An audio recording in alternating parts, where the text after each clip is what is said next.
শাহিনস helpline, helping with happiness. আসসালামু আলাইকুম, আপনাদের সবাইকে শুভেচ্ছা জানাচ্ছি আমাদের আজকের ভিডিওতে।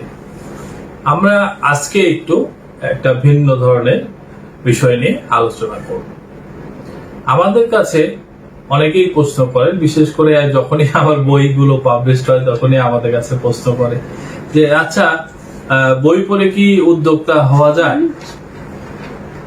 এই প্রশ্নের উত্তর দেওয়ার আগে আসলে আমি আপনাদেরকে একটি প্রশ্ন করতে চাই। সেটি হলো যে আচ্ছা, বই না পড়ে কি উদ্যোক্তা হওয়া যায়? আপনার উত্তরটি কমেন্টস করে জানান। আসলে বই না পড়ে উদ্যোক্তা হওয়ার কোনো পদ্ধতি আছে কিনা, বা আপনার কাছে কোনো কিছু জানা আছে কিনা। আমি আজকে আমাদের এই ভিডিওতে 5টি বিষয় একটু তুলে ধরতে চাই যে একজন উদ্যোক্তার আসলে বই কেন পড়া উচিত। প্রথমত যে বিষয়টি, সেটি হচ্ছে যে বই মানেই হচ্ছে তথ্য। আপনি যদি মনে করেন যে বর্তমান যুগেও দুটি মলাটের মধ্যে কিছু কাগজ এবং শব্দের সম্মিলিত একটি প্রকাশনা মানেই হচ্ছে বই, তাহলে আমার মনে হয় একটু ভুল হবে, বা আমাদের ধারণাটা আসলে একটু বদলানো উচিত। বর্তমানে বই মানেই হচ্ছে উন্মুক্ত একটি বিশ্ব, উন্মুক্ত একটি জায়গা, যেখানে দখল করে আছে অনলাইন পত্রিকা, বিভিন্ন ব্লগ, বিভিন্ন অনলাইনে উদ্যোক্তা বিষয়ক লেখালেখি, বিভিন্ন নিউজ, তারপরে আপনি যদি বিভিন্ন ইন্টারভিউ দেখেন, বিভিন্ন ধরনের তথ্য আছে। আমরা সবসময় উদ্যোক্তাদেরকে বলে থাকি যে আপনাদেরকে পড়তে হবে। সেটা আপনি অনলাইনেও পড়তে পারেন অথবা হার্ড কপি বইও পড়তে পারেন। আপনি যত বেশি পড়বেন, যত বেশি বই পড়বেন, তত বেশি তথ্যের অধিকারী হবেন। একটা সময় ছিল যখন বলা হতো নলেজ ইজ পাওয়ার, আর এখন বর্তমানে বলা হয় যে ইনফরমেশন ইজ পাওয়ার। আপনার কাছে যত বেশি তথ্য থাকবে, আপনি তত পাওয়ারফুল হবেন, আপনি তত জ্ঞানের অধিকারী হবেন। আপনি যে উদ্যোক্তা হয়ে যে যুদ্ধে অবতীর্ণ হবেন, সেই যুদ্ধে জয়ী হওয়ার জন্য একটি বড় অস্ত্র হচ্ছে তথ্য।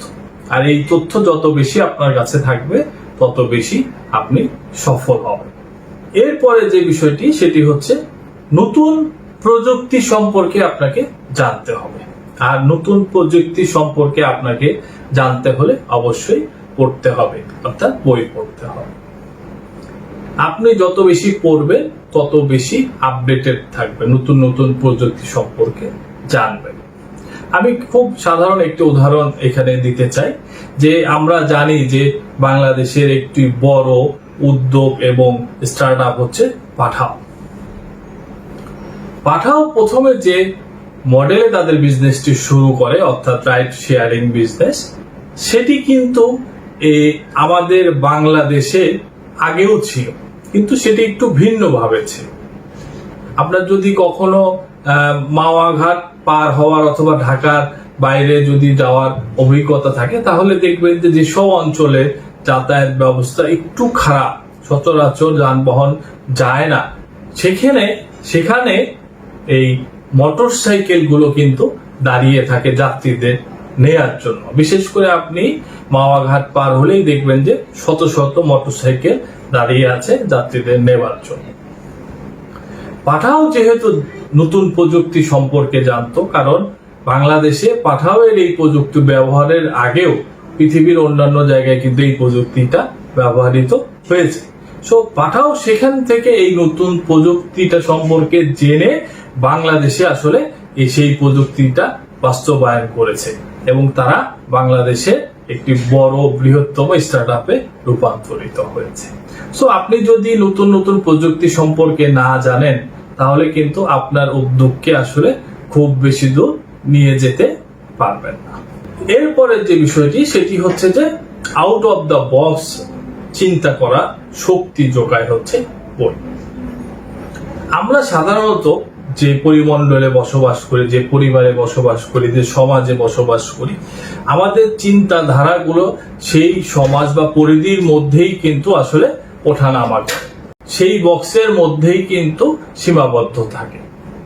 এখন আপনি যত বেশি পড়বেন, যত বেশি বই পড়বেন, আপনার এই পরিধিটা তত বেশি বিস্তৃত হবে, আপনি তত বেশি আউট অফ দ্য বক্স চিন্তা করতে পারবেন। এবং যত বেশি আপনি আউট অফ দ্য বক্স চিন্তা করতে পারবেন, উদ্যোক্তা হওয়ার দৌড়ে আপনি তত বেশি এগিয়ে থাকবেন। কারণ যখনই কোনো নতুন উদ্যোক্তা উদ্যোগ বিষয়ে চিন্তা করে, তখন সাধারণত তার বক্সের মধ্যে থেকেই চিন্তাটা শুরু করে। ফলে কি হয়? ফলে বেশি সংখ্যক কম্পিটিটরের সাথে কম্পিট করতে হয়, তার প্রোডাক্টের মধ্যে কোনো নতুনত্ব থাকে না, সে ঘুরে ফিরে একই প্রোডাক্ট সেল করতে যায়। তখন তার উদ্যোগটা বাস্তবায়নের ক্ষেত্রে গিয়ে দেখা যায় যে ফেল করছে। So out of the box যদি আপনি চিন্তা করতে চান, তাহলে অবশ্যই আপনার পড়া উচিত, বই পড়া উচিত। মাল্টিটাস্কিং সম্পর্কে জানা। একজন উদ্যোক্তাকে শুরুতেই আসলে মাল্টিটাস্ক করতে হয়, অর্থাৎ বিভিন্ন ধরনের কার্যক্রম করতে হয়। প্রোডাক্ট ডেভেলপমেন্ট করতে হয়, সেলস এর সম্পর্কে জানতে হয়, মার্কেটিং সম্পর্কে জানতে হয়, ক্লায়েন্ট সম্পর্কে জানতে হয়, ইনভেস্টমেন্ট সম্পর্কে জানতে হয়, অর্থাৎ তাকে সমস্ত বিষয়ই কিন্তু জানতে হয়। অনেক সময় আমরা হয়তো বলতে পারি যে হ্যাঁ, আমি তো সব বিষয়ে এক্সপার্ট না, আমি লোক রেখে আমি কাজটা করতে পারি। ডেফিনেটলি করতে পারে, কিন্তু বেসিক যে জিনিসটা, বেসিক যে ইনফরমেশন, বেসিক যে জ্ঞান, সেটা যদি আপনার না থাকে, তাহলে আসলে আপনি যে স্বপ্নটা দেখছেন, সেই স্বপ্নটা আসলে তাদের মধ্যে কিন্তু আপনি রূপান্তরিত করতে পারবেন না। অর্থাৎ আপনার হয়ে যে কাজটা করবে, সেই কাজটা কিন্তু আপনার মতো করে হবে না। আপনার মতো করে যদি কাজটা সে করতে চায়, তাহলে অবশ্যই আপনাকে বেসিক ইনফরমেশনটা জানতে হবে এবং সেই স্বপ্নটার মধ্যে তাকে অন্তর্ভুক্ত করতে হবে। এবং এই মাল্টিটাস্কিংটা তখনই সম্ভব হবে, আপনি বিভিন্ন বিষয়ে বেসিক জ্ঞান তখনই অর্জন করতে পারবেন যখন আপনি পড়বেন, যখন আপনি বই পড়বেন। সর্বশেষ যে পয়েন্টটা আমি বলতে চাই, সেটা হচ্ছে যে ফেইলিওর স্টোরি সম্পর্কে জানতে হবে। আপনি যদি ফেইলিওর স্টোরি সম্পর্কে জানতে চান, তাহলে কিন্তু আপনাকে ডেফিনেটলি পড়তে হবে।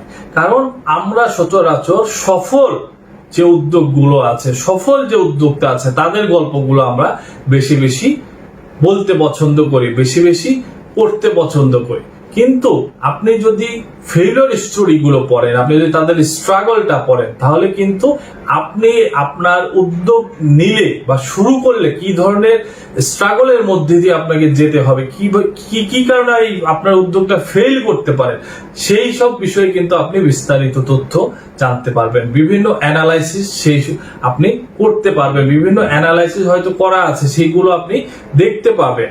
এই কারণে আপনি যত বেশি পড়বেন ফেইলিওর স্টোরিগুলো, তত বেশি আপনাকে হেল্প করবে আপনার উদ্যোগের রিস্ক ম্যানেজমেন্ট ক্যাপাসিটি বৃদ্ধি করতে। সো আপনি যদি এই রিস্ক ম্যানেজমেন্ট ক্যাপাসিটিটা বৃদ্ধি করতে চান, তাহলে ডেফিনেটলি আপনাকে পড়ে বিভিন্ন কৌশল অবলম্বন করে আপনার যে বিজনেস আছে, আপনার যে বিজনেসের স্ট্র্যাটেজি আছে, সেইগুলোর মধ্যে একটা সেতু বন্ধন করতে হবে। কোথায় কোথায় রিস্ক গুলো আসতে পারে, কি ধরনের রিস্ক গুলো আসতে পারে, সেইগুলো কি ধরনের সম্ভাব্য সমাধান হতে পারে, সেইগুলো কিন্তু আপনি ব্যবসার শুরুতেই একটা স্টাডির মধ্যে আপনি নিয়ে আসতে পারবেন, একটি বিজনেস প্ল্যানের মধ্যে নিয়ে আসতে পারবেন। যদি আপনি বই না পড়েন, তাহলে কিন্তু কখনোই সেটা সম্ভব না। সবশেষে যে বিষয়টা বলতে চাই, যে প্রশ্নটি দিয়ে আমরা শুরু করেছিলাম, সেটি হচ্ছে যে আসলে বই পড়ে উদ্যোক্তা হওয়া যায় কিনা। সিদ্ধান্তটি আপনি নেবেন। তবে একটি বিষয় খেয়াল রাখতে হবে, আমি যেই জ্ঞানগুলো অর্জন করলাম, যে তথ্যগুলো অর্জন করলাম, সেগুলোকে যতক্ষণ না আমি স্কিলে রূপান্তরিত করছি, ততক্ষণ পর্যন্ত কিন্তু আমার সফল হওয়ার সম্ভাবনার হারটা বৃদ্ধি পাবে না। এই তথ্য, এই ইনফরমেশন গুলোকে যত বেশি আমি স্কিলে রূপান্তরিত করতে পারবো, আমার উদ্যোগ তত বেশি সফল হওয়ার সম্ভাবনা থাকবে, আমার উদ্যোগটি তত বেশি সফল হবে। সিদ্ধান্ত আপনার। এখন আপনি বই পড়বেন কি পড়বেন না। সবাইকে ধন্যবাদ আমাদের সাথে থাকার জন্য। ভিডিওটি যদি ভালো লাগে তাহলে লাইক করবেন, শেয়ার দিবেন, আর যদি ভালো না লাগে ডিসলাইক দিবেন। আপনার মতামত কমেন্টস করে জানাতে পারেন আমাদেরকে। সবাই ভালো থাকবেন, সবার সুস্বাস্থ্য কামনা করে আজকের ভিডিও শেষ করছি। দেখা হবে অন্য কোনো পর্বে।